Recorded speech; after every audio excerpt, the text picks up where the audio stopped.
Looking for something for the national park lover in your life? Maybe that national park lover is you. Then be sure to check out the Gaze Shop, the official home of all Gaze at the National Parks merchandise, featuring original designs inspired by the sights, monuments, and majesty of the national parks. From prints to totes to stickers, see all of our collections by visiting shop.gazeatthenationalparks.com to bring some of the national parks home with you. When you were a kid, did you have family reunions? Was that a thing that, like, was your family, like, I know, you know, a lot about your family history. Oh, do you? Oh, do you? I mean, we've been friends for a while, and you're like, yeah. So this person, I'm like, oh, your aunt? And you're like, yeah. And I'm like, you know how I know? Mm-hmm. How do I know? Because you listen. That's right, I do.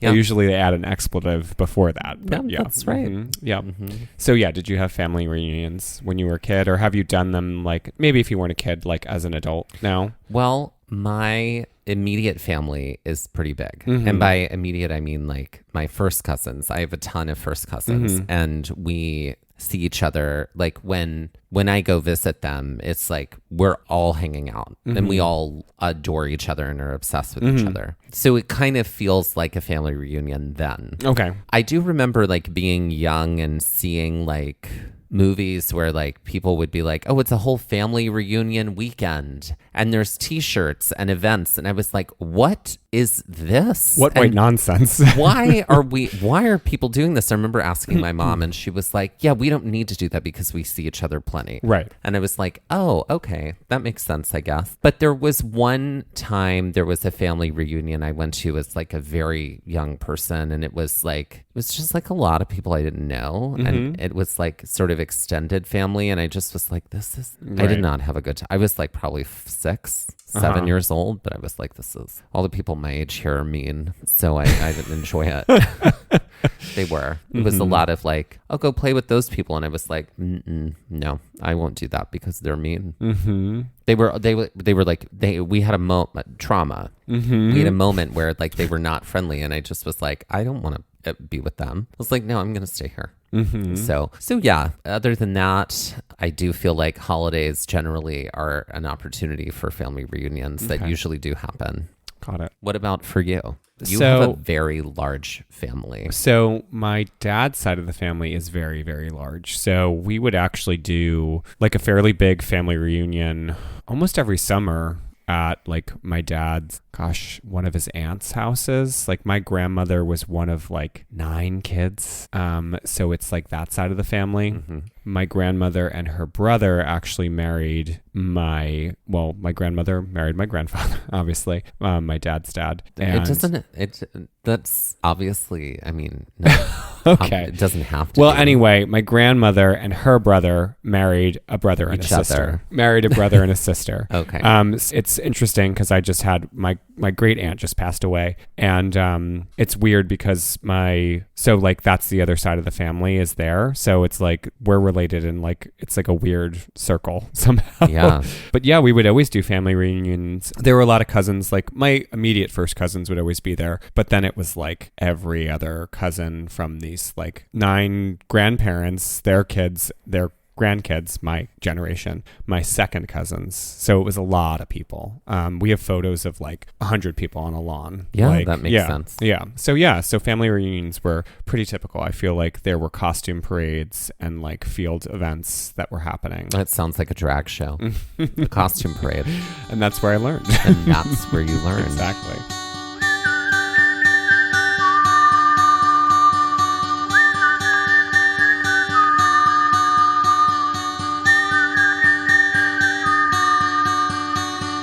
Looking for adventure, I want to follow on the trail, or get a little lost and let the wind fill my sails. Get up when the stars still fill the sky, don't wake the sun, there's so much to be done, and the day has just begun. Go where the postcards are real, you can feel, you can open your eyes and open your heart when you gaze at the national park. Follow you there. At the national park. At the national park. Follow you, I'll follow you there.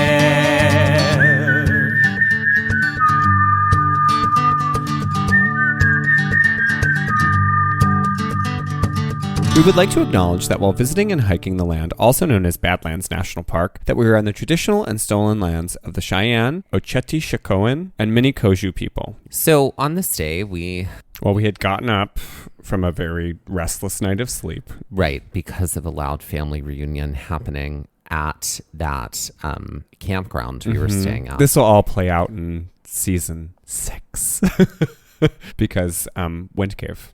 Oh, right. Which we will not get to this season. Yes. Yeah. But I do have to say, the campground did us a solid. They did. In that, like, I sent them an email at 11 p.m. and I was like, hi, so it's 11:30 right now. As Quiet you can hours are see, 10. It was like quiet hours start at 10 and this family reunion is still incredibly loud. And they were like, we're so sorry. And they refunded us for the night. They did. They did. They were the coolest. They were. So we had gotten up from a restless night of sleep. We had hiked a lot already that day, but very small trails. So we did the Cliff Shelf Nature Trail, which was the first thing we did when we got into Badlands. Then we drove over to kind of the main parking area for trailheads, which is where we did the Window Trail, the Door Trail, and then the Notch Trail. So after doing this, we looked at the map and sort of made some choices about what to do next. We had only planned really to do one day in Badlands National Park. We were spending 3 days here in South Dakota. And the second day we were going to spend at Wind Cave National Park. Stay tuned. That's coming up next season. But then we had sort of like a swing day to kind of do whatever. So we knew we wanted to kind of make the most of what Badlands had to offer. And truth be told, Badlands is very much so a park that you can do in a day. Like right. Secrets out, everybody. Right. It's a very cool park that's totally doable in one day. After seeing the map and reading more about it on the drive, we knew that we weren't going to have a ton of hiking, that there was going to be a decent amount of driving that we could do through the park, which is also a bonus, especially if you're not into hiking. It is a park you can see from the road. We had already really kind of hiked a lot of the major trails within the park. The Notch, the Window, the Door, the Cliff Shelf Trail, all that stuff was sort of like right there at the beginning. But there was like a major trail system that was sort of across the street from that. That we had not yet tackled. And we wanted to do that. And so it was located right across the street. The trailhead for it was located right across the park loop road from the Notch Trailhead parking lot. So we could leave the car exactly where it was. And this was the trailhead for the Castle Trail. The Castle Trail is a trail that's 6 miles in length. It's a there and back, so it would be 12 miles in total. So if you were to hike it, you would actually go all the way out to the park road at a different location. There's the Fossil Exhibit Trail that's there, and then you could turn yourself around for another 6 miles, making it a 12-mile total round trip. Or maybe you're just lucky enough to be able to hitchhike and get your way back.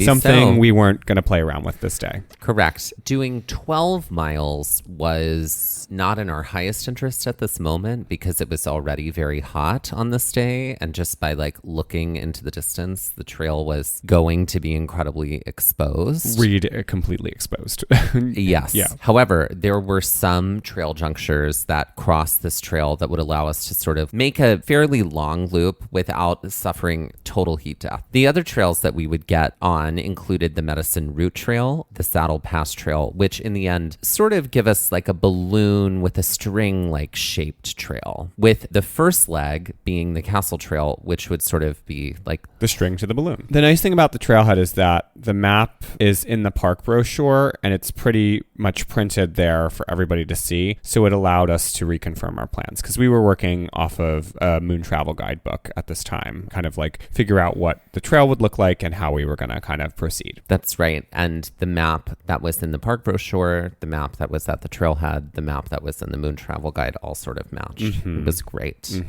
So we crossed the road, we get on the trail. It did involve stepping down some stairs and crossing a little footbridge to get us moving. There was a young couple that was pretty consistently ahead of us on this trail, but for the most part, until we hit trail junctures, we really didn't see many people. This section sort of felt like a sandy maze, and there were red trail markers that basically had led us through the footfalls. We're clearly not maintaining clear trails here. So this was a section where, you know, when you're in a section where it's kind of grassy, where there's footfalls, you typically can see the dirt path of the trail, but here it's kind of sandy. So similar similar to when we were at the Door Trail, we had those posts that led us out and then back to safety. We're kind of getting that here again with these red post markers along the way. So before we hit the sandy maze section proper, there was more of an open grassland field that we had to traverse through. And this gave us the views of some very interesting rock formations in the distance that we were eventually able to get closer to. In this grassland, there were some prairie flowers that somehow managed to survive the heat. And they kind of are like these little oases among the green and brown grasses that I kind of have engulfed those. them. Loved them. Then It we was like talked a about pop of color. prairie flowers a lot on this trail. Yeah. The section feels pretty lengthy, but it's relatively flat and it has a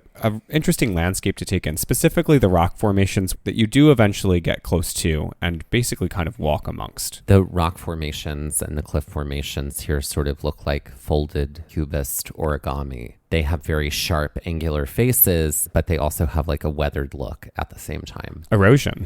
Erosion, everyone. So eventually we get into the section behind these formations, and this is where the trail markers really come in handy, because this is just like a bunch of windy desert pathways with some small puddles left over from downpours of yesterday. So without these trail markers, we really would not know where to go. With downpours of yesterday sounds like a Coldplay song. The downpours of yesterday. Yeah. Or like a Pink Floyd song off of The Wall. Yeah. Okay. Yeah. So in this section, there was a bunch of like small elevation gain and loss. It was minor, but it was pretty consistent. And it definitely caused a little bit of climbing to take place on our part as we were kind of hoofing our way through this kind of windy desert section. So eventually we break through this section, which was sort of secluded behind another set of rock formations. And we ended up back in a more fielded section of this trail. And this quickly turns to more of a Badlands feel with pockets of green here and there, especially along what appears to be inactive riverbeds, or at least they are active enough to support life, so the plants can sort of cluster there. But they were dry at the time when we were there. This definitely feels more Badlandy here and more akin to what we saw on the trails at the other side of the road, the window, the door, and the notch. Trail markers here vary between colored poles and poles with the trail name that was sort of like label maker printed onto it. The landscape quickly changes and we end up in more of a grassland feeling space with a path that feels cut into the earth as opposed to just atop it. This is like definitely like, I feel like we had to come out and it felt like the grass was sort of higher on both sides of us at this point. And this is one of those sections where you don't necessarily need the trail markers because there's a clear distinction between what is trail and what isn't. So we make our way through this field and we find ourselves on some small plank boardwalks, that piques our interest as we continue to hike out, hoping that we might find more of these along the way, assuming that these are in place for wetter times of the year. When we drove into Badlands, if you listened to our last episode, it had poured like the entire drive from basically Rapid City to Badlands. So the area had been doused with rain. So there were these kind of pockets of puddles here and there. So clearly these boards are in place for times like that as well. Eventually, after hiking for a little longer, we get to this more substantial bridge that's clearly over what will be a riverbed at some point, or what once was a riverbed at one point. This takes us across the old Northeast Road. Was there some sort of classic car here? I feel like there was something going on. Yeah, like there was a photo shoot happening. I feel like there was some sort of something happening here right across the bridge. We made a joke about like car commercials and like the video or the video shoots, the commercial shoots that happen for car commercials in national park spaces. In natural spaces, Yeah. but in national parks. Yeah. Yeah. So that brings us to our first trail juncture, which is going to take us onto the Medicine Route Trail. And with that, let's take our first break. Finding great talent doesn't have to be a second job. You can reclaim your time and find top talent fast with Indeed. Indeed is the hiring platform where you can attract, interview, and hire all in one place. Don't spend hours on multiple job sites looking for candidates with the right skills when you can do it all with Indeed. Find top talent fast with Indeed's suite of powerful hiring tools like Indeed Instant Match, assessments, and virtual interviews. Hate waiting? Indeed's US data shows over 80% of Indeed employers find quality candidates whose resume on Indeed matches their job description the moment they sponsor a job. Indeed was instrumental in my last job search, and I can't recommend it enough. Candidates you invite to apply through Instant Match are 3 times more likely to apply to your job than candidates who only see it in search, according to US Indeed data. With Instant Match, as soon as you sponsor a post, you get a short list of quality candidates whose resumes on Indeed match your job description, and you can invite them to apply right away. Indeed does the hard work for you, and with Instant Match, you can start hiring fast. Indeed knows that when you're doing everything for your company, you can't afford to overspend on hiring. Visit Indeed.com/gaze to start hiring now. Just go to Indeed.com/gaze. In the minute we've been talking to you, 16 hires were made on Indeed, according to Indeed data worldwide. Just go to Indeed.com/gaze, and that's GAZE. Terms and conditions apply. Cost per application pricing not available for everyone. Join over 3 million businesses worldwide using Indeed to hire great talent fast. Need to hire? You need Indeed. Okay, what game are we playing? So we're playing a new game that we haven't played on the show. Yes, It's called... but we've played it on the trail before. We have. It's called Unlike the Others. Great. So the way this game works is we're going to give you a list of 3 or 4 things, and you have to figure out which item basically doesn't belong and explain why. Great. Great. Okay, you go first. Okay. So Orioles, Blue Jays, Cardinals, Crows. Okay, so it's Crows because Crows isn't also the name of a sports team. That's exactly right. Look at you go. Okay, great. You The ready? New Brunswick Crows. Could you imagine? Okay, great. Great. Okay, so for you, Okay. here they are. Judi Dench, Cate Blanchett, Helen Mirren, Margot Robbie. This is also sort of like that Jeopardy category I wrote once where like it was called, I think it was a 2-for category where you had to name the thing that made them all the same, but then there was something that made one of them different from the rest. So it's Judi Dench, Helen Mirren, Margot Robbie, and Cate Blanchett. Correct. Who is Margot Robbie because she doesn't have an Academy Award? No. No. No. Is it Margot Robbie though? No. No. Okay. Not the outlier. Okay. Maybe start with what makes them all the same. They're all British. No. No. Margot Robbie is not British. No, I know. That's why Cate I asked. Blanchett is No. American and Australian. Mm-hmm. She was born in Texas Thanks, I didn't and then know. moved to Australia. I didn't Yeah. know that. Yeah. Is she good or is she just tall? Think about it. So they're all women. I mean, that is true. That is true. Mm-hmm. You said think about what? What makes them all the same They're all women. other than that? Um, Maybe a character they've all played. Harley Quinn. Could you imagine? I'm sorry, Cate Blanchett as Harley Quinn would slay. But I think Judi Dench as Harley Quinn would be my favorite. Uh-huh. A character they've all played. Mm-hmm. Oh my gosh, I'm like Nanny McPhee. No, a historic. Oh, who is Queen Elizabeth? Right. And Which so Queen Elizabeth? This the first. Correct. Right. Okay, so all 4 of them played Queen Elizabeth I. Can Okay. you name the movies they all played her in? So Shakespeare in Love for Judi Judi Dench, Dench. Helen Mirren, She was in a miniseries called Elizabeth I. And then Cate Blanchett was in Elizabeth. two Elizabeths. Two Elizabeth Elizabeth movies. in the Golden Age, too. That's right. Elizabeth in the Golden Age. It's just called Elizabeth the Golden Age. Okay, but okay. sorry. And then I don't know what one Margot Robbie was in. Mary Queen of Scots. Oh, okay. She All was with Saoirse Ronan. right. Okay. But one of them is an outlier. Okay. And you want me to tell you who it is and why? Is it Helen Mirren because it was a miniseries? No, it is Helen Mirren because she's the only one of those 4 who has also played Elizabeth II. Oh, interesting. I know. If I could not have made this gayer. You made it very gay. Very, very gay. She played Elizabeth II in Yeah. And the Queen. The Queen. Mm-hmm. Then she played her again on stage in the play, The Audience, Oh.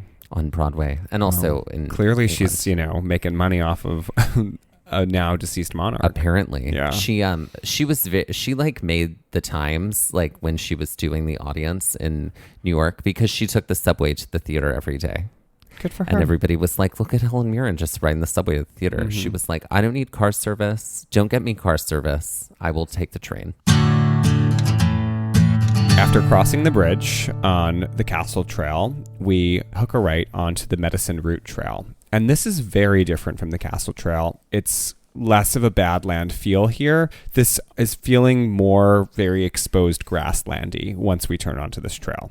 We sort of hug this line of telephone poles for much of this initial section of the trail, and it's nice to know that at least we have a landmark here in case we somehow get lost, which would be hard to do because, again, the trail is very much more self-explanatory because it's a pathway through grassland. You can actually see it. So while the Castle Trail had red pole markers, this trail had green pole markers. And while maybe not as present as on the Castle Trail, they definitely, gave us the indication we needed when we needed it. This trail was also mainly pretty flat, and it was windy, and there were some elevation gains and losses. There was a slight upward clip initially getting on the trail that brought us up to this ravine that opened up more and more the further it traveled away from us. Yeah, this was a pretty expansive view, like coming up to this ridge line and seeing this. I think this was also another one of your formative birding moments that made it clear that you were destined to be a birder. Yes, I remember this moment distinctly because there were some birds circling in the sky, and I didn't even have binoculars on or anything, but I could tell that they had some serious talons happening. I think you meant talent. Talent, right. When I looked at those birds in the sky, I said, do you know what that is right there? That is theater. Is talent. Look at that. Yep. Look at the talent in this sky. Yep. Right. They were, in fact, golden eagles, which if you've never seen a golden eagle, I wish that for you. And I hope that it doesn't like take your cat or something like that, or your little pet rabbit. Talent. Because they've got talent. Talent. That's right. So they were flying above us in the sky, which was so cool because, yes, you can see them quite a bit here in Badlands. We continued hiking, and this sort of becomes a gravelly path through the grassland, which gives us another view of the ravine that we had stared at, but just from a different angle. A lot of this initial hiking feels very much so like high plateau grassland, and the trail either looks like people were hiking side by side or that some sort of small vehicle also was traveling on this path. You kind of described this phenomenon of kind of the dual path that happens prior. You've talked about this, where there's a side-by-side path. It looks like it's just people side by side. Yeah, it's staring so at weird. me like I'm crazy. Well, phenomenon is that what the word you used to describe it? Yeah. I don't Maybe know it's that not it's a phenomenon. I do. It made me think of the moment when we were hiking. Did you think of that movie with Jonathan Travolta? No, I've not thought of that movie in years. No, it made me think of the thing when we were hiking in Smokies, when we were hiking and moving, and then we would stop, and it was sort of like everything would just descend away from us. Yeah. That sort of optical illusion. That's a phenomenon. That is a phenomenon. No, that's a theater. phenomenon. That's talent. Yeah. Right there. We start to gradually descend, and while the path is, for the most part, a long stretch of straight path, there are some moments of windier stuff. Now, we really didn't see anyone on this trail, except for the couple that was in front of us on the Castle Trail, and they continued on the Castle Trail. But as we were hiking, we could see that two people were coming towards us in the distance here. And it was pretty easy to see pretty far on this trail because it's just so wide open. And as these folks got closer, we could tell that not only were they men, but they were beautiful shirtless men. And we had a moment where we were like, oh my God, is it a mirage? It wasn't a mirage though. It was hot that day. But could you imagine if hotter. mirages were like that? Yeah. I know. I know. So we definitely had to have a moment of, okay, we're big girls. Play it cool. Act like adults. Do you see us do you see the internal homophobia happening here where we're lowering our voices to be around it was my hetero gentlemen? Oh, it was definitely my gas station voice. Oh yeah, totally. Coming out. Your gas station voice, definitely. That's right. And who knows if they were hetero or not? I'm not making any speculations about that, but it was an assumption that I made. Probably not the best assumption to make. We did turn on our my gas station voice. Could you fill it up with regular, please? Could you fill it up regular? That would be great. great. Thanks. Thanks. So in New Jersey, you can't pump your own gas. There's always the gas attendant. And I always make fun of you because you turn into your internalized homophobia voice, which is, let me lower the pitch of my voice in order to speak to this person. Yep. Could you fill it up regular, please? That would be great. Thank you. I don't think that we intentionally did this. I think we unintentionally did this when they passed by. We were like, oh, hey, how's it going? Yep. And that's how it goes. So yeah, we have our little quick conversation and they pass us by. We definitely had to throw a little water on our face, and I don't think it was just the heat that caused us to do that. Ooh, Lord. After these handsome men pass, we sort of get into this planky boardwalk area of the hike, which starts to be a little helpful. Again, we're starting to dodge a little bit more puddly areas here, and it's definitely very clear as we're hiking here that parts of the park were better at retaining water and over other areas of the park, as some of the ground here is very, very wet, and the planks are making it much easier to get over some of the muddier sections of the trail. We could see out in front of us from this section that there were some bigger rock formations coming up. And it was clear that after a while that we were in fact hiking toward these rocks. Part of this trail was muddy as we were trekking out through here. But what was cool was we got to see some deer tracks in the muddy soil. They were clearly made sometime in the last day or so. Oh yeah, with all the rain that was there. As we continued to hike a little further, we encountered another couple, this time with shirts on, and the man had an Acadia shirt on. And we definitely took a moment to engage with them in conversation about our most recent Acadia trip, which we had done the summer prior. That's right. During COVID-1. Well, I might even call that COVID Act 2. Okay. Yeah, maybe. Who knows? What is time? What's time? After chatting with them, we come to this pile of rocks in the middle of this more barren patch of land, and it almost feels like a giant cairn. And I guess it is because it's the trail marker for the Medicine Route Trail. The grass is much, much greener here, and many of the formations that were in the distance are even closer now. So this is when we start to encounter what clearly was a riverbed, as the mud here is still very wet, and it's likely that this rill or stream was running in a big way during those storms that happened the day prior. So it is a little treacherous here, and we definitely, have to watch our footing. But the patterns in the mud are pretty cool to see, and they're pretty wonderful from the rain and the floods and what the rain has done with this mud. And eventually we come across the next trail juncture for the Saddle Trail and the Castle Trail. The Saddle Pass Trail is almost just an offshoot of the Medicine Route Trail, taking us incredibly close to the rock formations, which we were seeing in the distance. Rather than just turn around here, we wanted to make Saddle Pass our terminal viewpoint, and that's exactly what we did. With that, let's take our next break. Okay, it's time for Drag Corner. Ladies and gentlethems, please welcome to the stage, Dustin DeWind. If I had a nickel, I'm not kidding you. When people learn, okay, here's the thing. When people learn that my name is Dustin, my legal name is Dustin. I It's also Horrence. go by Dusty. Don't lie. Horrence. Ballard. So if they hear Dustin, I often get Dustin the Wind, blah, blah, blah, because of the song or whatever. If they hear Dusty, then oftentimes people will go, oh, like Dusty Springfield. And my response to that at every time I hear that is, yes, I have dated the son of a preacher man. I go, oh, so you're gay too.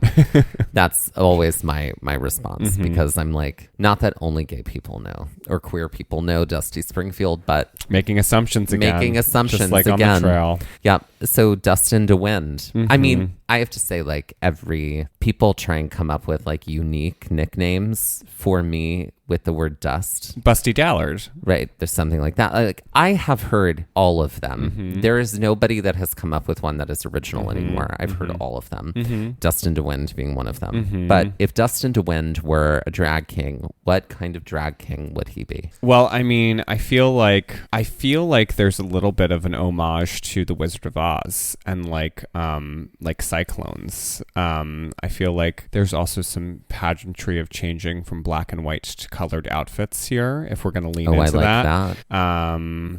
I do feel like there's a lot of Southwest, but I do feel like there's a lot of weather themed music that happens in Dustin DeWitt's act.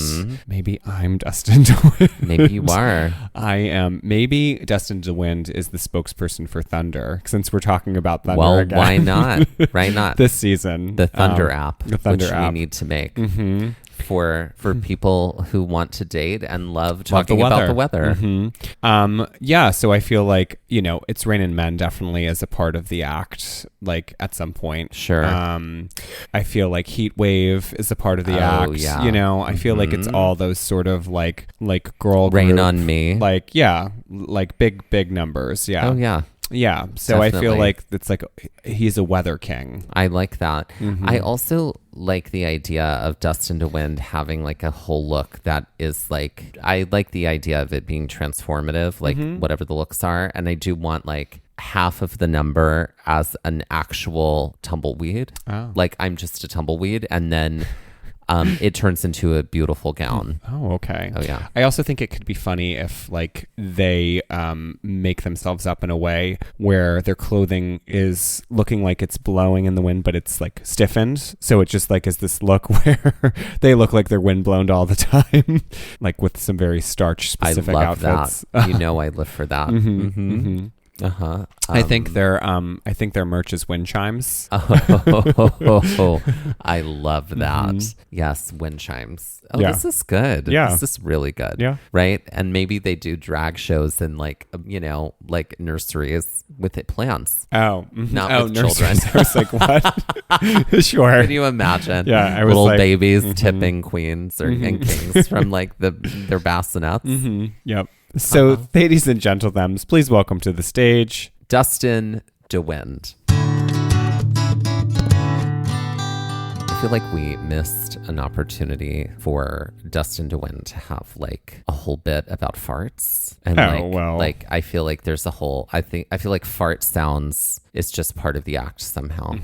Because farts are always funny. They're always funny and they're never not funny. And they always make things. As you made my primordial gas the topic of humor on a cold open. Honey, I mean, you were speaking openly about it. But you recorded without my consent.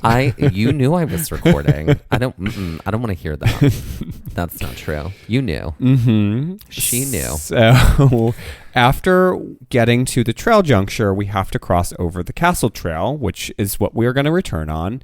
This brings us to a very dry and arid piece of land. That is the Saddle Pass Trail. So this is not a long jut out, but it does take us up to a terminal viewpoint in Saddle Pass. So it's a lot of white and light colored earth. And so the sun is like beating down right now at this point. And it's not exactly midday yet, but it was getting close. So because the map doesn't show elevation, it's not until you're here that you understand that the park road and the parking lot, which look like on the map, like they're supposed to be not just at the edge of it, level with it, but hundreds of feet below. So this was like an overlook. I'm like, okay, I guess we could have driven here and hiked up. We could have. But no, we were happy. No. And people were doing that, Right. So there's a trail that takes one from the lower parking lot to Saddle Pass. And since it is the quicker way to get to the viewpoint rather than hiking it from either end of Castle Trail, people often do this. We saw plenty of people choosing this option on this day. And the trail was steep, so no thanks. After backing away from the edge, we turned our sights at the Saddle Pass overlook.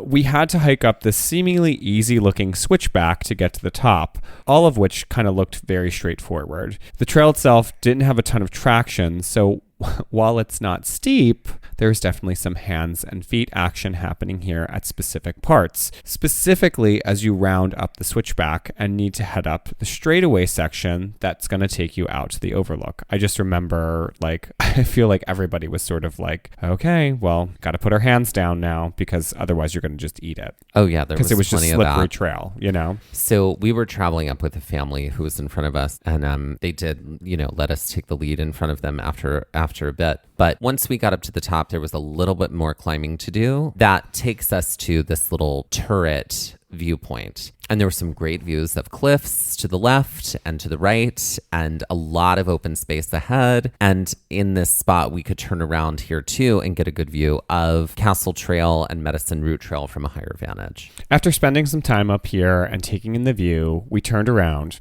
We took some photos of the family we were hiking up with at the top and then made our way down while they stayed up to enjoy the views. So coming down was definitely where it was like, okay, we got to do some sit and scoot here because again, there was steepness to this trail, but it was just that it was like the rock didn't have any traction to. I just felt like it was slippery here, like gravelly and like slippery, like sandy kind of. So there was definitely some sit and scoot happening.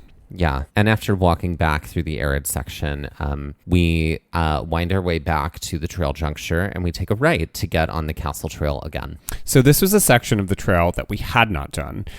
We opted to save it later and do the Medicine Route Trail first. This part of the Castle Trail starts as grassland fields that were kind of like right in front of where Saddle Pass was, but very, very quickly becomes craggy desert with these little ravines and canyons throughout. Thank God for markers here. Mm-hmm. Because without them, we would have been lost. This definitely felt like what we both imagined to be like the Deadly Desert in Return to Oz. Mm-hmm. And if you haven't seen Return to Oz, then clearly stop everything. Stop and go watch that film. That formative childhood little film. Moments. Mm-hmm. Yep, they definitely tried to lobotomize Dorothy mm-hmm. at the beginning of that movie. They did. Mm-hmm. So the trail sort of oscillates here between desert and more grassy sections, but eventually we make it to this very, very arid section. And this is where we are really starting to feel the heat and the tiredness from just kind of like non-stopping at all today. So there are some more rock formations here in this section that allow us for some, breaks in the shade. And that was really helpful to break up the heat a little bit. Here we see a lot of people that we either saw on the Medicine Route Trail or at the trail juncture for Saddle Pass or when we first walked out onto it. And it seems like everybody did the trail that we were doing, but in the opposite direction from us. As we're continuing to hike here, there are these very craggy ravines that are bumpy and kind of lumpy, and some of them are still damp from the rain from the previous night. And part of the section has smaller ravines that we do have to cross, but for the most part, we stay in between them and keep trying to find the trail markers as we go. There are sections of the trail here that are still pretty wet and muddy or slick, and we kind of have to, as we're trail finding, as we'd call it, like finding the best place to put our feet, we're definitely looking for like dry patches as we were doing that. As we continue to walk, we see even more rock formations in front of us further up. We hope it's some of the initial ones that we'd passed through and around on the Castle Trail. But not yet. What we do start to see is more telephone lines, and eventually we actually see that bridge that we initially crossed to get onto the Medicine Route Trail. So we now know that we are much closer to the parking lot. And we are. Not that we're exactly there, but we are elated. And this last stretch is essentially the same grassland and mazy section that we'd already passed through, coming in the other direction. So it wasn't as bad as this, but this last stretch sort of felt like the stretch we had to take after we had made it back to Fairy Falls after we had gotten lost and then needed to get to the car. We were just kind of beat and the heat had kind of gotten to us at this point. So this was such a short section of the trail, but we were so done and tired that we felt like it took us forever to get through. It felt like it took forever. Mm-hmm, mm-hmm. And it was so hot. And I think I was so in need of a peanut butter sandwich at that moment that it was just like, this is not great. Mm-mm. I think we were appreciative that this was the section we had to redo over other sections of the trail because there was not only visual interest here, but it also wasn't that difficult. Right. Like, so it was like relatively bonus. flat stuff. Mm-hmm. But we did kind of enjoy this sort of deserty section of the Castle Trail that we had to repeat because it definitely gave us the energy to sort of keep going and get back to the car. And we were so elated when we could see the road And then as we got closer and closer, knowing that all we had to do is climb those steps to then cross the road, and then we would be back to the car. And when we got back to the car, we opened up the back hatch of my car and we sat there in the trunk area and took our boots off and we ate snacks in the shade. It was delightful. We knew that while we were still going to explore the park at this point, that we wouldn't really have any more need for boots because all of the major hiking in the park had been done. Okay, so let's put these 3 trails on the Karen Stone scale. Great. We'll put them on as the Castle Trail being the section that we started on a little bit, like we veered off to the right and then we got back on at another section and came back to the same part. But what would we collectively say the Castle Rock Trail was? Well, it's just Castle Trail, not Castle Rock. The Castle Trail. We're not a what Stephen King Hulu original series. Correct. I would probably give this a 3. Yeah, I was going to say 4 just because there is you do have some kind of climbing that you need to do. I say that like very loosely, but I also think the exposure of the trail and the fact that it was more arid most of the time. I feel like Medicine Route, the grassland gave us something that, I don't know, it just didn't feel as like hot there. Okay. So I feel like the heat was my driving factor for this, but I think a 3 or a 4 is good for this. Great. So there is length to it too. 7 out of 20 Karen Stones. Mm-hmm. Okay, great. What about the Medicine Route Trail? That's a 3 for me. I feel like that's it's also a 3 for me. I think it's pretty easy in the grand scheme of things. Relatively flat. You get a little boardwalky too, like low plank boardwalks. So it's great. Yeah. 6 out of 20 Karen Stones. And what about Saddle the Pass? Saddle Pass Trail, which brings one up to a viewpoint? I don't know. This is like, it's weird. It's not a very steep climb, but it's kind of like treacherous in its own way. Yeah. I'm gonna say a 4. Yeah. Yeah, a 4. Just because of, the small bit of incline. Yeah, and the shortness of the trail too. So we're talking 8 out of 20 Karen Stones. Yep. And with that, let's end this episode with some Jeopardy style trivia. All right, Mike, why don't you get us started with your trivia? Great. So I was inspired by the Medicine Route Trail, and this Jeopardy is all about medicinal roots. Oh, great. That are common. What is Barks root beer? Exactly. Great. So Medicine Root for 100. This bulb plant with cloves, often found in Italian meals, has roots which contain allicin, which has antifungal and antibiotic properties that are used to treat bacterial infections, even bee stings. You get in here, Allison. Get in here. Allison, get in here right now. What is garlic? That's correct.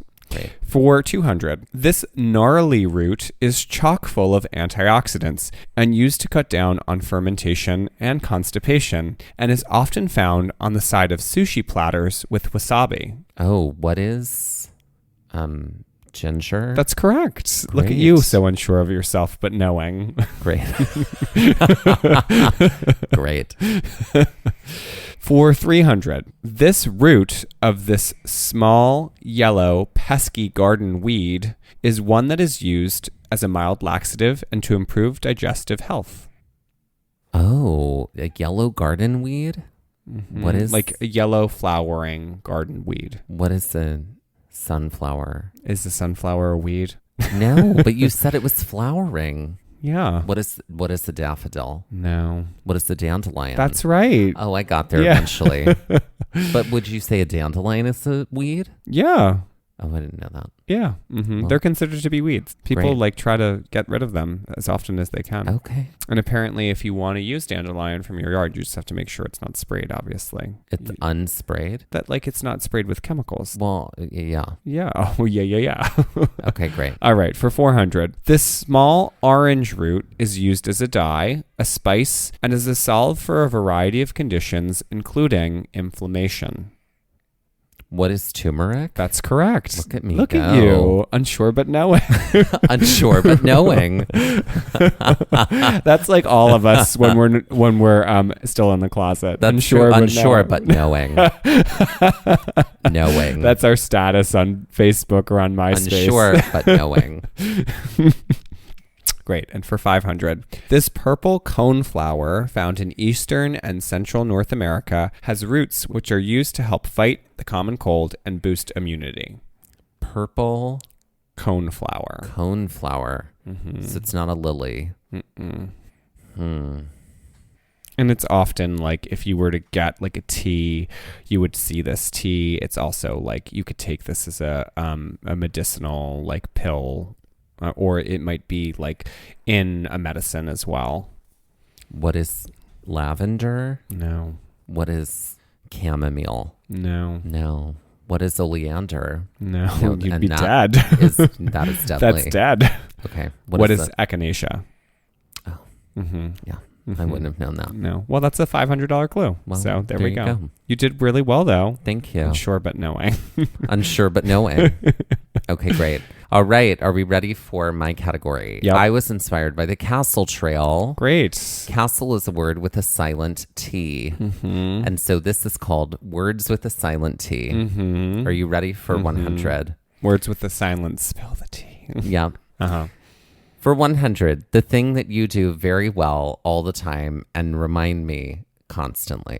What is listen? That's right.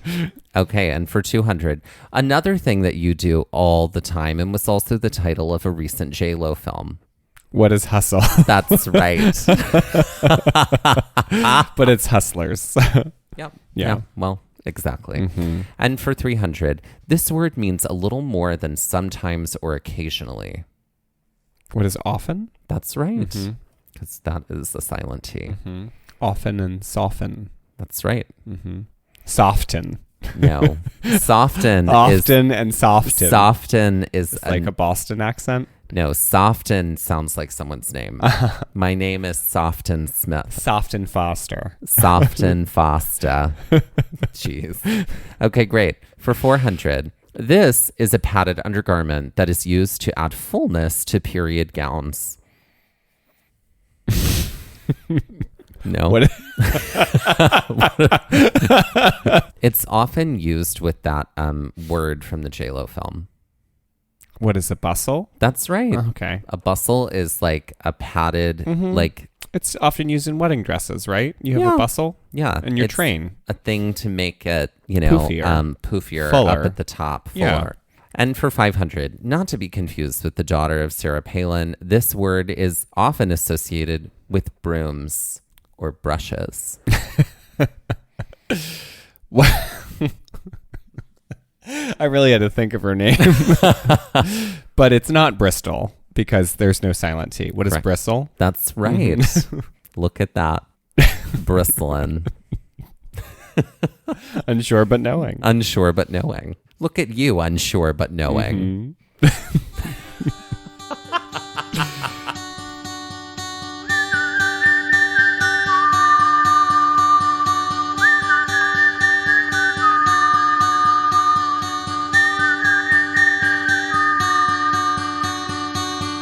This has been Gaze at the National Parks, the podcast, and we're here to remind you to hike early and hike often, and that adventure is always out there. Gaze at the National Parks was created and is hosted by us, Dustin Ballard. and Michael Ryan. To see images from this episode, follow our Instagram at Gaze at the National Parks. To contact us, email us at gazeatthenationalparks@gmail.com. To find out more about the parks visited on this show, visit our website, gazeatthenationalparks.com. That's Gaze, G-A-Z-E.